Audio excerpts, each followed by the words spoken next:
Hi friends, today வந்து பார்த்திங்கன்னா நம்ம என்ன டாபிக் டிஸ்கஸ் பண்ண போகிறோம் அப்படிங்கிறது ஆல்ரெடி உங்களுக்கு தெரிஞ்சிருக்கும். ஸோ வாங்க லேட் பண்ணாமல் நம்ம டைரெக்டாக வந்து டாபிக்குள்ளே போயிடலாம். அதாவது தந்தலை மலையில் நிறைய மரங்கள் வந்து இருக்கும். ஆனால் தந்தலை மலையில் எந்த மரத்துக்கு அடியில் அமர்ந்து தியானம் செஞ்சால் என்ன பலன் கிடைக்கும் அப்படின்னு சொல்லி ஆன்மீக ரீதியாகவே சில நுணுக்கமான விஷயங்கள் இருக்குது.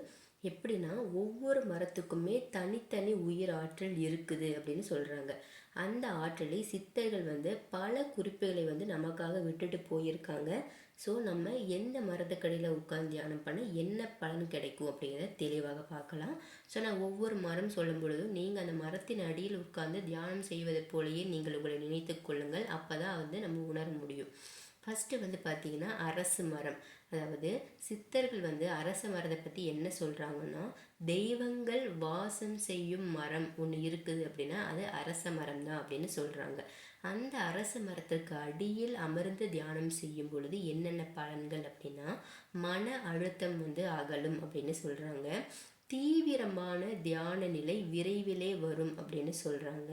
கனவுகளில் தெய்வ கருணை காணலாம் அப்படின்னு சொல்கிறாங்க. சுவாசம் ஆழமாகி பிராணசக்தியும் அதிகரிக்கும் அப்படின்னு சொல்கிறாங்க. இன்ட்யூஷன் வந்து ஓப்பன் ஆகும் அப்படின்னு சொல்கிறாங்க. உள் உணர்வு திறன் திறக்கும். ஸோ யாருக்காவது தெய்வ கருணை, மன அழுத்தம், தீவிரமான தியான நிலை சீக்கிரமாக எனக்கு வரணும், இன்ட்யூஷன் வந்து எனக்கு ஓப்பன் ஆகணும், அந்த மாதிரி நினச்சிங்கன்னா அரச மரத்திற்கு அடியில் அமர்ந்து தியானம் செய்யுங்கள். ஸோ தந்தலை மலையில் அரச மரம் அதிக ஆற்றல் கொண்ட மரமாக சித்தர்களால் சொல்லப்படுது. அடுத்தது ஆலமரம். ஸோ இப்போ அரச மரம்னா தெய்வங்கள் வாசம் செய்யும் மரம் அரச மரம். அப்போ ஆலமரத்துக்கு என்ன அப்படின்னா சித்தர்கள் அமர்ந்து தியானம் செய்த மரம் தான் ஆலமரம். ஸோ இதற்கான பலன்கள் நீண்ட நேர தியானத்திற்கு மனம் வந்து நிலைத்து இருக்கும் அப்படின்னு சொல்கிறாங்க. மூளை நரம்புகள் வந்து பார்த்திங்கன்னா தளர்ச்சி பெறும் அப்படின்னு சொல்கிறாங்க. கடந்த கால வேதனைகள் அனைத்துமே கரையக்கூடிய ஒரு மரம். ஆழமான சுவாசத்துடன் தெய்வீக அதிர்வு உடலில் ஓடும் அப்படின்னு சொல்கிறாங்க. ஸோ ஆலமரத்துக்கு கீழே அமர்ந்து தியானம் செஞ்சீங்க அப்படின்னா காவலர் சக்தி வந்து நீங்கள் அதிகமாக வந்து உணரலாம் அப்படின்னு சொல்கிறாங்க. அடுத்ததாக வேம்பு மரம். வேம்பு மரத்துக்கு அடியில் உட்காந்து தியானம் செய்றீங்க. ஸோ வேம்பு மரம் என்ன மரம் அப்படின்னா உடல் மற்றும் மனத்தை சுத்தம் செய்யும் மரம் தான் வேம்பு மரம். ஸோ இதற்கு அடியில் உட்கார்ந்து தியானம் செய்யும் பொழுது என்ன பலன்கள்? உடல் நோய் சக்தி குறையும், நம்ம மார்பில் இருக்கக்கூடிய சுமை, இதய அழுத்தம் குறையும், கோபம், கவலை, எதிர்மறை எண்ணங்களும் கரையும், பிராணசக்தி சமநிலை பெறும் அப்படின்னு சொல்கிறாங்க. சித்தர்கள் வேம்பு மரத்தை என்ன சொல்கிறாங்கன்னா காப்பு கவசம் போல கணக்கில் வந்து எடுத்துக்கணும் அப்படின்னு சொல்கிறாங்க. அடுத்ததாக இலுப்பை மரம் அப்படின்னு சொல்கிறாங்க. இலுப்பை மரத்தின் சிறப்பு என்னென்னா சித்தர்களுடைய ரகசிய தியான மரமே இந்த இலுப்பை மரம் தான் அப்படின்னு சொல்கிறாங்க. இதற்கடியில் உட்கார்ந்து தியானம் செய்தால் கிடைக்கக்கூடிய பலன்கள் என்ன அப்படின்னா தியானத்தில் தீட்சை போன்ற உள்ளார்ந்த அனுபவங்கள் வரும் அப்படின்னு சொல்கிறாங்க. மனதில் அடங்கிய ரகசிய பயம் வந்து நம்ம விட்டு போயிடும் அப்படின்னு சொல்கிறாங்க. கனவுகள்லேயே உங்களுக்கு வழிகாட்டல்கள் கிடைக்கும் அப்படின்னு சொல்கிறாங்க. இதையும் தாண்டி உடலில் வந்து பார்த்திங்கன்னா வெப்பம் வந்து குளிர் சமநிலையாகும். ஸோ உடம்பு ஹீட் ஆகுறது கூலாகுது ரெண்டுமே வந்து பார்த்திங்கன்னா சமநிலையாக இருக்கும் அப்படின்னு சொல்கிறாங்க. ஸோ இலுப்பை மரத்திற்கு கீழே தியானம் செய்த பல சித்தர்கள் வந்து பார்த்திங்கன்னா இதே குறிப்பை தான் வந்து பொதுவாக சொல்லியிருக்காங்க. அடுத்ததாக நெல்லி மரம் அப்படின்னு சொல்கிறாங்க. நெல்லி மரத்தினுடைய சிறப்பு என்ன அப்படின்னா உடல் ஆன்மீக சுத்தத்தை குறிக்கக்கூடிய மரம் தான் நெல்லி மரம். இந்த நெல்லி மரத்திற்கு அடியில் உட்கார்ந்து தியானம் செய்யும் பொழுது பலன்கள் பிராணசக்தி மிக மிக அதிகரிக்கும் அப்படின்னு சொல்கிறாங்க. நெடிய மூச்சு தியானத்திற்கு உகந்த மரம் இந்த நெல்லி மரம்னு சொல்கிறாங்க. உடல் ஆற்றல், அதாவது நம்ம தவக்கூடின்னு கூட சொல்லிக்கலாம், அந்த உடல் ஆற்றல் வந்து பெருகும் அப்படின்னு சொல்கிறாங்க. நரம்பு தளர்ச்சி வந்து சரியாகும் அப்படின்னு சொல்கிறாங்க.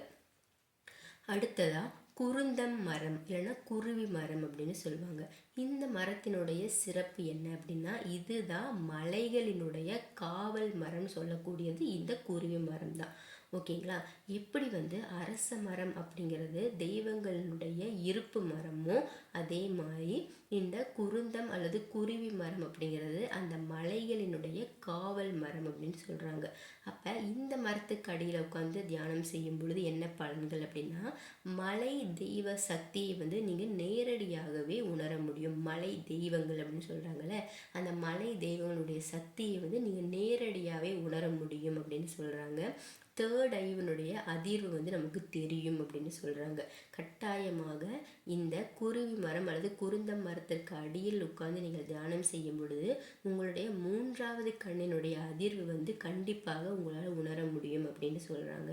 தியானத்திலேயே வந்து பார்த்திங்கன்னா உங்களுக்கு ஒளி அனுபவங்களும் வரும் அப்படின்னு சொல்கிறாங்க. பயம், தனிமை அப்படிங்கிற உணர்வு முழுமையாகவே கரைந்து போய்விடும். அந்த சக்தி தான் இந்த குருவி மரத்துக்கு இருக்குது. ஸோ தந்தலை மாதிரி இருக்கக்கூடிய சக்தி மலைகள்லையே குருந்தம் மரத்தினுடைய சக்தி தான் வந்து பார்த்திங்கன்னா அதிகமாக செயல்படும். அதனால தான் அதை காவல் மரம் அப்படின்னு சொல்கிறாங்க. ஸோ உங்களுக்கு தேவையான பலன் எது அப்படிங்கிறத பொறுத்தும் வந்து பார்த்திங்கன்னா மரம் வந்து மாறும். இப்போ நான் பொதுவாக சொல்கிறது, சித்தர்கள் தியானம் செஞ்சு அவங்க அனுபவத்தை குறிப்பாக நமக்கு கொடுத்துருப்பாங்க பார்த்தீங்களா, அதை வச்சு தான் நமக்கு அரசு மரம், ஆலமரம், வேம்பு மரம், இழுப்பை மரம், குருந்தம் அல்லது குருவி மரம், அதுக்கப்புறமா நெல்லி மரம், இதை பற்றி நான் சொல்லியிருக்கேன். ஸோ ஒவ்வொருத்தர்களுக்கு தகுந்த மாதிரி மரங்கள் வந்து மாறுபடலாம். தந்தலை மலைக்கு மட்டும் உரிய ரகசியம் என்ன அப்படின்னா, சித்தர்கள் என்ன சொல்கிறாங்கன்னா, யாருக்கு எந்த மரம் அழைக்குதோ அந்த ஆண் பெண் அந்த மரத்துக்கு கீழே உட்கார்ந்து தான் தியானம் செய்யணும் அப்படிங்கிறது ஒரு விதி அப்படின்னு சொல்கிறாங்க. ஸோ இதை நல்லா ஞாபகம் வச்சுக்கோங்க.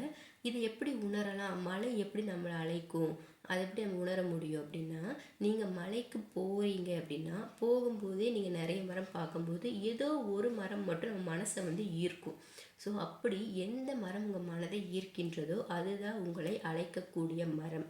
ஸோ அந்த மரத்து கீழே உட்காந்து நீங்கள் தியானம் செய்யணும். ஏன்னா அந்த மரம் தான் உங்களுடைய தியானத்திற்கு உங்களுக்காகவே உரிய மரம். அதனால தான் அது உங்களுக்கு அழைக்கும் மரமாக இருக்கும். ஸோ தண்டலை மலைக்கு போகும் பொழுதே அது ஆணாக இருந்தாலும் பெண்ணாக இருந்தாலும் உங்கள் மனதை எந்த மரம் ஈர்க்கின்றதோ கட்டாயமாக அந்த மரத்துக்கு அடியில் உட்காந்து தியானம் செய்யுங்க. ஏன்னா அதுதான் உங்களுக்கான மரம். அதை வந்து நல்லா மைண்டில் வச்சுக்கோங்க, இதை மறந்துடாதீங்க. ஸோ இன்றைக்கி நான் சொன்ன இந்த டீட்டெயில்ஸ் வந்து கட்டாயமாக எல்லாருக்குமே யூஸ்ஃபுல்லாக இருக்கும்னு நான் நினைக்கிறேன். ஸோ நம்ம வீடியோ வந்து உங்களுக்கு யூஸ்ஃபுல்லாக இருந்துச்சா இல்லையா அப்படிங்கிறத கமெண்ட் பண்ணுங்கள். நம்ம சேனல் பிடிச்சிருந்துச்சு, வீடியோ பிடிச்சிருந்துச்சு அப்படின்னா சப்ஸ்கிரைப் பண்ணுங்கள், லைக் பண்ணுங்கள், ஷேர் பண்ணுங்கள். ஸோ நீங்கள் எந்த அளவுக்கு ஷேர் பண்ணுறீங்களோ அந்த அளவுக்கு தான் வந்து பார்த்திங்கன்னா நம்மளுடைய சேனலில் போடுற யூஸ்ஃபுல்லான இன்ஃபர்மேஷன் நிறைய பேருக்கு போய் சேரும். ஸோ என்னோடய வியூவர்ஸ் அண்ட் சப்ஸ்கிரைபர்ஸ் வந்து நல்ல இன்ஃபர்மேஷனை 4 பேருக்கு கொண்டு போய் சேர்ப்பாங்க அப்படிங்கிற நம்பிக்கையில் தான் நம்ம டெய்லி வந்து வீடியோ போட்டுட்ருக்கோம். ஸோ நம்ம நாளைக்கு வந்து பார்த்திங்கன்னா இன்னொரு பெஸ்ட்டான டாப்பிக்கில் இன்னும் உங்களுக்கு யூஸ்ஃபுல்லாக இருக்கக்கூடிய டீட்டெயில்ஸோடு நான் உங்களை வந்து மீட் பண்ணுறேன். Thank you all my subscribers and viewers.